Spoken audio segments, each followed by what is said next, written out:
Bueno, hoy vamos a ver orientación. Recordamos que dentro de las funciones cerebrales y las patologías que aquejan a ellas, venimos viendo en este tiempo, vimos conciencia, vimos atención y vamos a ver orientación, que es como la función que cierra una trilogía que entre las tres arman el estado de relación que tiene el individuo con el medio, con cómo se encuentra relacionado ese sistema nervioso con el medio. La conciencia como paraguas que abarca a las otras dos, ¿sí? Y las otras dos que dependen en algún punto de la conciencia, pero que no son lo mismo.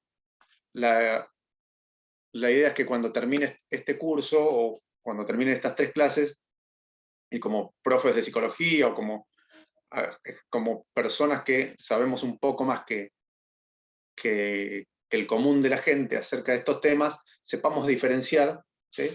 Una alteración en la conciencia, pura y exclusiva, una alteración en la atención y una alteración en la orientación, ¿sí? Cosas que se solapan.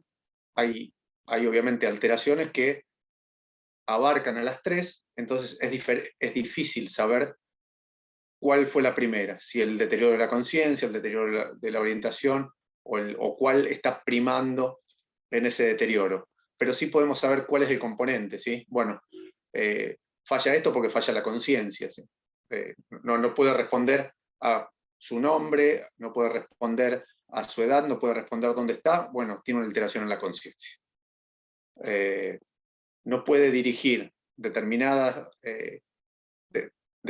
funciones cerebrales para la observación, la atención, valga la redundancia, no puede dirigir esas actividades para la observación, para la atención, para la recopilación de datos de un objeto, sujeto o situación, bueno, falla la atención, ¿sí?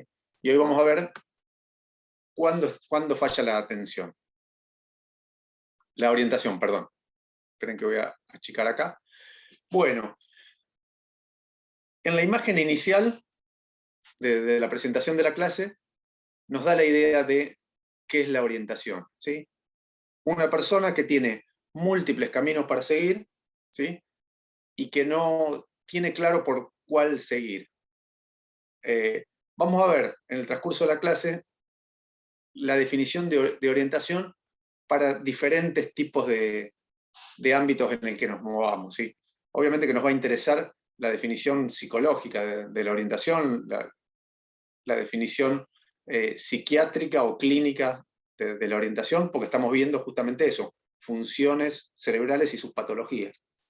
Pero sí tenemos que saber diferenciar la orientación como función cerebral de la orientación, por ejemplo, que les va a pedir alguno de sus alumnos cuando estén en quinto año, acerca de qué orientación puedo seguir con los recursos que yo tengo, con lo que a mí me gusta, qué orientación me recomienda que siga cuando seguramente ustedes hagan algún test vocacional o alguna experiencia de orientar justamente a sus alumnos para elegir una carrera universitaria o terciaria o su destino después de la escuela.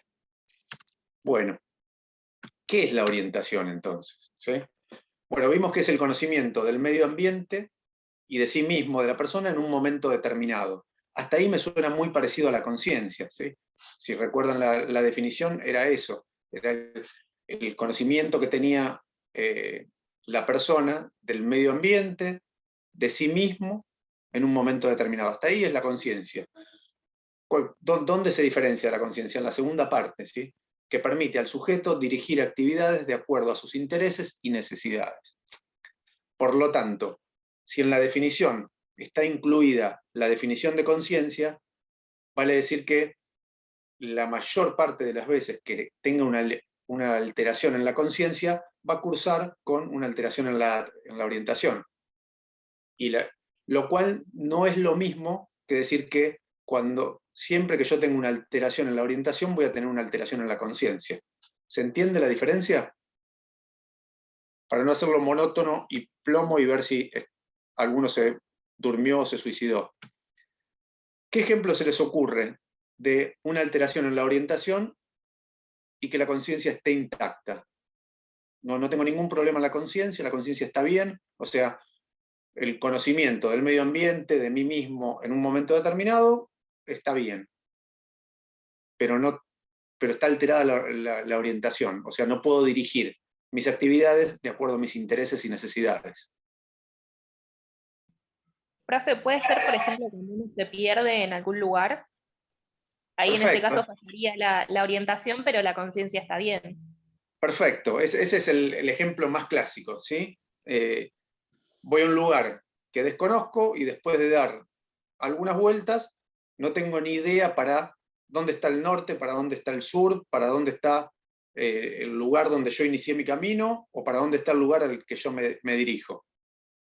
La conciencia está intacta, está perfecta. Yo sé quién soy, cómo me llamo, dónde vivo, qué día es, qué estación, todo. Me aplican todas las evaluaciones, ¿se acuerdan? La escala de Glasgow, todos los test para saber cómo está mi conciencia me dan bien.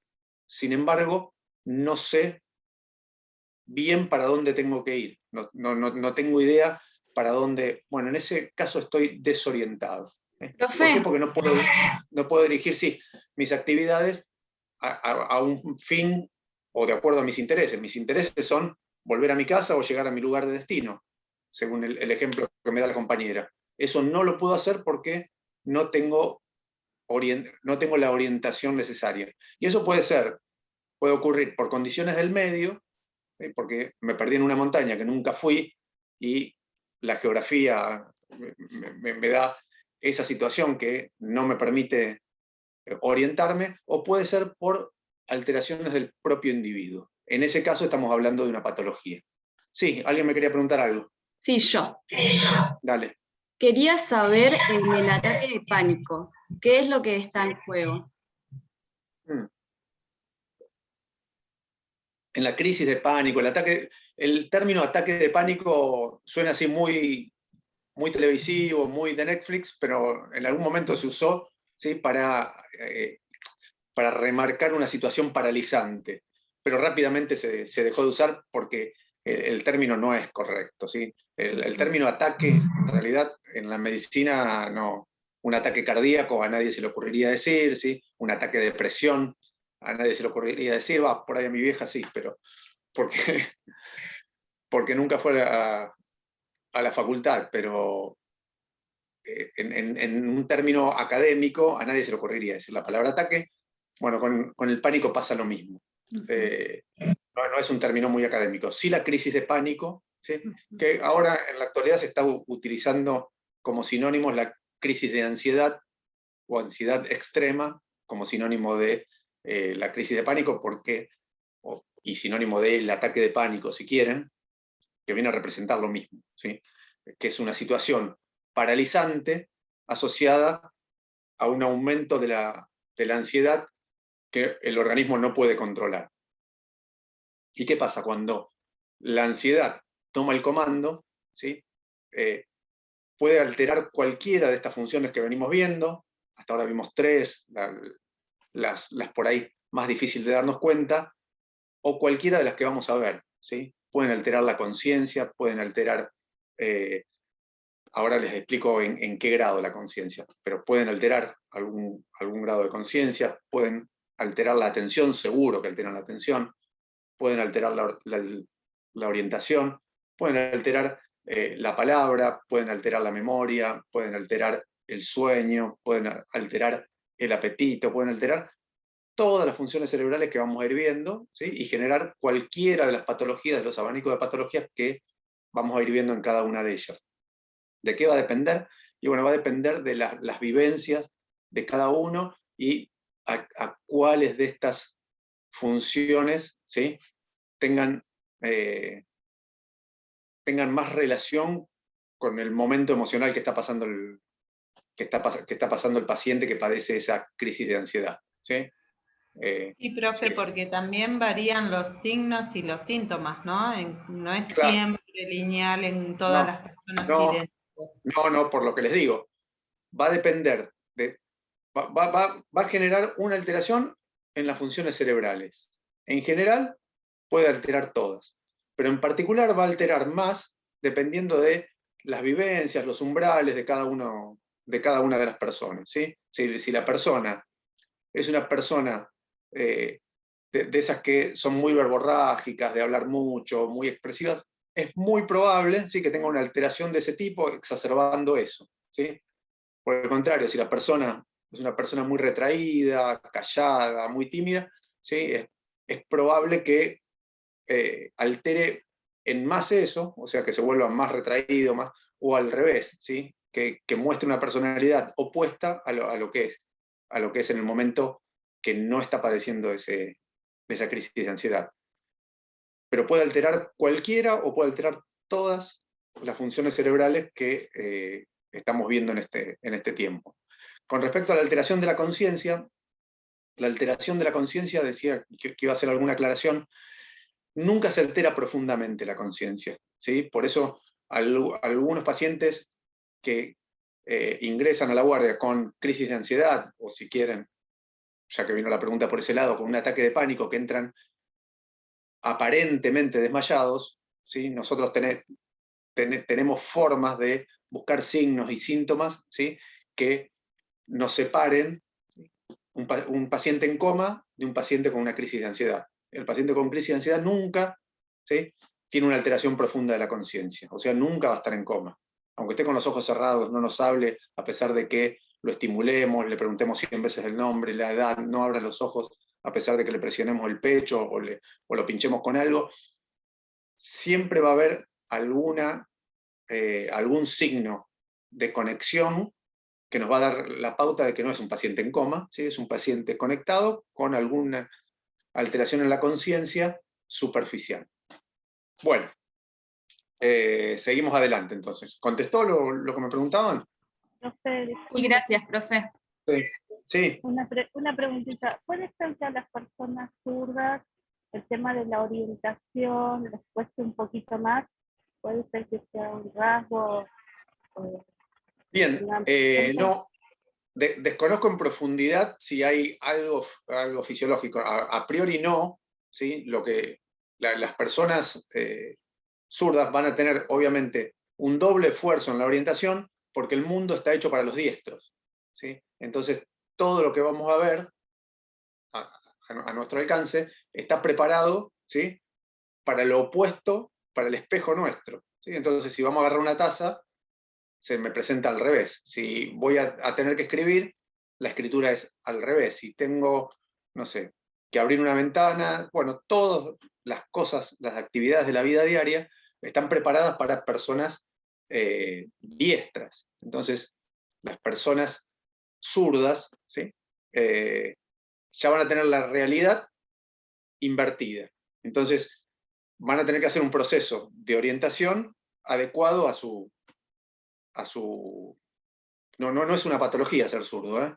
Adecuado a su habilidad del lado izquierdo. Pero desconozco, la verdad, si hay algún...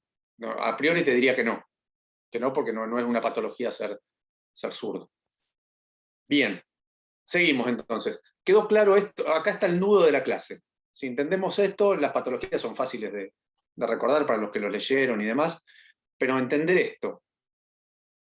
Son una trilogía que ocurren prácticamente juntas en la mayoría de los casos: la conciencia, la atención y la orientación. En general, el fracaso de una, la falla o la patología de una, altera el resto. Ahora, las tres no son la misma, no son la misma cosa. Y el conocer qué es la conciencia, qué es la orientación y qué es la atención, y saber diferenciarlas, nos permite saber, ahí se está enganchando alguien, perdón, nos permite saber cuál es el trastorno original, ¿sí? Y nos permite saber si el paciente es un paciente que está en coma, ¿sí?, o si el paciente es un paciente que está con una crisis de ansiedad, si quieren, porque sufrió un problema de orientación secundario a, que es muy, muy común, y pasó cuando fue el atentado a la AMIA, ¿sí? Hubo gente que estuvo durante varios días circulando por Capital, y se las consideraba desaparecidas. Estaban circulando por Capital porque no sabían bien a dónde dirigirse. Claramente estaban desorientadas, ¿sí? Su conciencia no estaba alterada porque una persona que tiene una alteración en la conciencia, cualquiera que lo vea alrededor, rápidamente se da cuenta. Sin embargo, toda esta gente estuvo dando vuelta al lado de personas que en ningún momento se llegaron a dar cuenta que tenían un problema. ¿Por qué? Porque se desenvolvían habitualmente, ¿sí? Quizás pudieron comprar alguna cosa en un kiosco, alimentarse, tomar alguna bebida, sentarse en un parque, pero no sabían cómo volver a su casa, ¿sí? ¿Sí? Una situación de muchísima angustia, de muchísima ansiedad, que pudo generar eso, una crisis de ansiedad, una crisis de pánico, que derivó en una alteración de la orientación. También seguramente la atención tendría algún tipo de alteración. Si a esa persona yo le daba uno de los jueguitos para dar vuelta y reconocer los pares, seguramente, o si yo le contaba un cuento, difícilmente me estuviera prestando atención, difícilmente después le pudiera preguntar acerca de la introducción, el nudo y el desenlace de ese cuento, porque alguna alteración en la atención había. Sin embargo, la conciencia no tiene por qué estar alterada. No estaba por qué estar alterada. Bueno, el reconocimiento de estas tres funciones, de las tres patologías que aquejan a las funciones, nos va a hacer a nosotros saber diferenciarlas, cuál es una y cuál es otra. Bien. Pero la definición psicológica, psiquiátrica y clínica, que es la que acabamos de ver y que es la que nos interesa, no es la única. Y estuve buscando algunas otras definiciones, que son las del diccionario, la de Wikipedia y demás, que nos ayudan a entender el término orientación tal cual nos va a ser presentado por el resto de las personas. Y cuando una persona nos pregunte acerca de la orientación, quizás no llegue a entender que nosotros tenemos claro que la orientación es el conocimiento que nosotros tenemos de nosotros mismos en un determinado momento, en un determinado lugar, ¿sí? Y la capacidad de orientar eso a un determinado fin. Nos pueden estar preguntando por la acción de orientar o de colocar una cosa respecto a un punto fijo. Eso también es orientación. Está orientado a la derecha del salón, está orientado a la izquierda del pizarrón, está orientado al sur de Bariloche, está orientado al norte de Bariloche. Pongo un punto fijo y oriento, es dar, a partir de una coordenada, decir dónde está. También es parecido a decir, es la colocación de una cosa con respecto a los puntos cardinales. Está al norte, está al sur. Ahí tienen de dónde viene el término, ¿sí? Y que también puede ser utilizado como el proceso de ayuda a un individuo que pueda comprenderse a sí mismo y al mundo que lo rodea. Y esta es muy, muy abarcativa, ¿sí? Cuando hablamos de orientación escolar, ¿qué orientación quiero seguir? Quiero seguir psicología, quiero seguir economía, quiero seguir... Bueno, eso está incluido en esta definición. Cuando hablamos de orientación sexual, ¿qué tipo de orientación sexual tiene el individuo? Bueno, comprende esta definición. Y es como la más abarcativa. Esta es la definición que saqué de Wikipedia. Bueno, eso, otras definiciones, la que vamos a pedir y a preguntar cuando pidamos definir orientación y dar ejemplos de sus patologías, pedimos obviamente la definición clínica, la definición psicológica, psiquiátrica, que es la primera.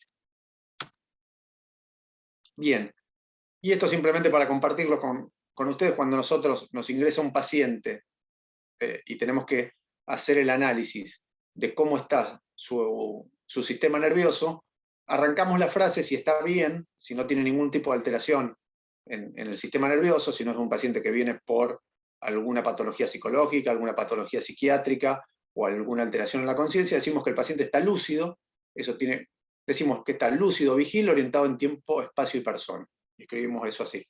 ¿Eso qué me dice? Que la conciencia está bien porque está lúcido, ¿sí? Abre los ojos, mira a su alrededor, se reconoce a él, reconoce que enfrente tiene a un médico, sabe que está en un hospital, ¿sí? Abre los ojos espontáneamente, está lúcido, ¿sí? Vigil, ¿sí? Puede prestar atención a determinadas cosas que le interesan, ¿sí? En el momento de que ingresó él con la camilla por un accidente de tránsito, atrás otra ambulancia trajo a su familiar que venía en la moto con él, ¿sí? Y automáticamente dirigió la mirada hacia esa camilla, le preguntó cómo estás, te sentís bien, te golpeaste mucho, ¿eh? Está vigil, eso tiene que ver con la atención, dirigir una cantidad de funciones cerebrales hacia una intención particular que yo tengo, ¿sí? Y por último, orientado en tiempo, espacio y persona, que sabe quién es, que sabe dónde está, ¿sí? Y que sabe qué momento del día es.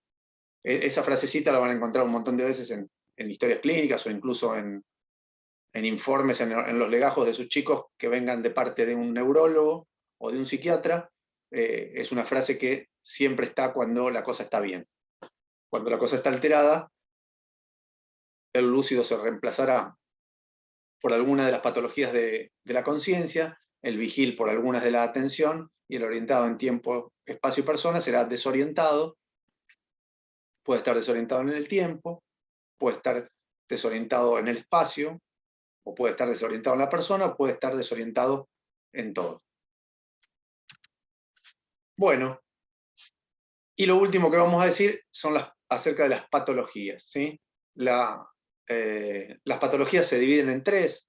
Es una de las funciones cerebrales más fáciles cuando estamos en la presencialidad y tomábamos oral y yo le decía a los chicos, bueno, para el final siempre es así, siempre preguntamos signos, síntomas, síndrome. Después yo les pregunto acerca de una función cerebral y sus patologías, y ustedes eligen otra patología y desarrollan. Bueno, todos me elegían esta, ¿sí? Porque es la más concreta, la más fácil de desarrollar, ¿sí? Y por ahí la más entendible, la que menos espacio a la confusión tiene. Bueno, hay tres tipos de patología de la orientación, ¿sí? Uno puede estar desorientado, puede tener una desorientación autopsíquica, alopsíquica, o la desorientación en el cálculo del tiempo. Vamos a ver, para los que no leyeron el apunte, vamos a ver de qué se trata cada uno. La desorientación autopsíquica es aquella que se refiere a la persona, ¿sí? No sabe quién es, y que puede estar relacionada con trastornos de la conciencia, como vimos, o no, trastornos de la memoria, ¿sí? O con una interpretación delusiva. Interpretación delusiva, que esta es una pregunta que me suelen hacer muchas veces, una delusión es algo que no es real. Más adelante vamos a ver que hay dos tipos de delusiones, que son las ilusiones y las alucinaciones. Y vamos a ver cuál es la diferencia entre una y otra. La desorientación alopsíquica, ¿sí? Se refiere al tiempo, a la fecha o lugar, al tiempo, a la fecha, o al lugar, la ubicación. Y se presenta, bueno, en condiciones parecidas a la anterior. Y en el cálculo del tiempo tiene una sutileza con la anterior, ¿sí? Se presenta con la lentificación o aceleración del tiempo transcurrido, ¿sí? Como sucede en los síndromes depresivos, bueno, en distintas patologías. ¿Cuál es la sutileza? En esta, ¿sí? Yo no sé directamente en qué día estoy, o en qué momento del día estoy, ¿sí? O en qué lugar estoy. Habla de una alteración en la orientación mucho más profunda que la siguiente. Y en esta, ¿sí? Que es la desorientación del cálculo del tiempo, yo por alguna razón no tengo bien cuantificado cuánto tiempo pasó. En el ejemplo que dieron ustedes acerca de la alteración en la orientación con conciencia completamente normal, es muy común que se dé esto, una alteración en el cálculo del tiempo. Y no es común, repito, no es común que se dé una alteración, ¿sí? En el tiempo o en el lugar, una desorientación alopsíquica. ¿Por qué? La persona que se pierde en una montaña, en una selva o en el desierto, ¿sí? Puede no darse cuenta si pasaron minutos, si pasaron horas, ¿sí? Pero sabe dónde está. A lo sumo, ¿sí? Si estuvo perdido durante mucho tiempo, varios días, puede pifiarle al día de la semana, pero sabe bien en qué mes se encuentra, sabe bien que pasaron varias noches desde que se perdió, eso no está conservado. Lo que no puede calcular es si pasó mucho tiempo o pasó poco tiempo. Bueno, y cuando hay una alteración de la conciencia, ¿sí?, las patologías que aparecen son las tres, ¿sí? Tengo problemas para el cálculo del tiempo, tengo problemas para saber qué días, ya lo vimos, el paciente que estaba inconsciente, en coma, no me podía responder ninguna de estas cosas, ni qué día era, ni quién era él, etc. Bueno, y con eso terminamos. ¿Alguna pregunta? No, profe, lo que le quería comentar es que nosotros todavía no teníamos esto ¿Qué cosa? como para leerlo antes. A ver, no entiendo. ¿Qué No, que cosa? todavía este Power no lo teníamos. ¿Vos me decís para presentar el No, como trabajo? usted decía, el que todavía no lo Ah, haya leído, digo que por ahí se confundió y creía que este ya nos lo había no, pasado, bien. y este todavía no lo tenemos. Bien, en tu respuesta te coloca entre las personas que aún no lo habían leído, porque esto está sacado textual del texto. Las patologías están copiadas Sí. textual del texto que sí tienen. El capítulo 5 de psiquiatría, que venimos desarrollando desde hace varios días. ¿Y el texto está subido? Claro, por supuesto. ¿No lo tenés? Sí, sí, lo subí en las primeras clases. Sí, profe, Creo está que en el Hilda tablón. Entonces ya me desorienté. Sí. Bien, a mí me pasaba cuando en la facultad, después de cuarto año, vamos al hospital y cursamos las materias que ustedes conocen como especialidades, ¿sí? Urología, cardiología, ginecología, bueno, salvo ginecología, que no es un buen ejemplo. Yo siempre que estaba cursando algo tenía alguna patología relacionada, me parecía que tenía algo relacionado a eso. Cuando cursaba cardiología me parecía que me dolía el pecho, bueno, y así. Claro, Así que yo entraría en la patología de hoy. es común. No, por eso dije, porque para que hablemos un lenguaje común, lo único que hice a la hora de sacar las patologías fue copiar y pegar en el PowerPoint lo del Word que está en el capítulo 5. Porque por otro lado, es lo que les vengo diciendo que es lo que vamos a preguntar y que es sobre donde vamos a basar la aprobación de la materia, si quieren, o los mínimos contenidos que tenemos que tener. En el capítulo 5, donde están todas las funciones cerebrales y todas las patologías que a ella la aquejan. Sí, el Power viene a reforzar cada una de esas cosas. Listo, gracias, profe. No, por nada. ¿Alguna otra pregunta, chicas?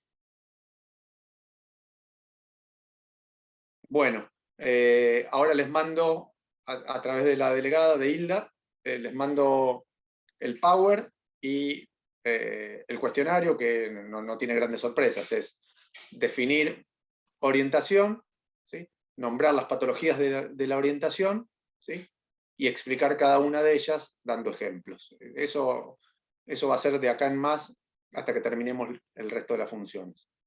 Bueno, y por último recordarles que hasta el 30, para presentar las guías anteriores, ahí vamos a hacer como un corte para poder separar los que están y los que no. Y esta, a partir de orientación, vamos a poner el 30 de agosto, sí, 30 de agosto más o menos. Nos quedan todavía bastantes patologías de estas, y nos quedan 3 clases, ¿no? O 2 antes de las vacaciones. 3, profe. 2, profe. 2 más. 2 más. Bueno. Sí. Genial. Bueno, vamos a llegar bastante bien la idea es terminar con todo el capítulo de semiología y con todas las patologías generales más o menos a fines de septiembre, y a partir de ahí hacer una lista de patologías puntuales y particulares y empezar a ver cada una de ellas, como síndrome depresivo, manía, esquizofrenia y otras que nos podamos poner de acuerdo, porque el manual de psiquiatría es gigante y todas las patologías no vamos a llegar a ver, y por otro lado no es la función de esta materia que sepan puntualmente sobre patología. Sí, es importante que sepan la generalidad de la patología y a dónde ir a buscar ante una patología que se desconoce. Bueno, eso entonces. Nos vemos el martes que viene. Ahí les mando la guía. Una preguntita, por favor. ¿Esta guía entra para cerrar la mañana? No, eso es lo que acabamos de decir. Esta va para el 30, pero de agosto. Las contagié a todas, las desorienté a todas. Sí, yo los dormí a todos, parece. Hice lío. Bueno, no pasa nada. Bueno, nos vemos entonces. Buena semana para todos. Gracias, profe. Chao, profe. Chao, buenas noches. Gracias. Chao. Chao, gracias, buenas noches.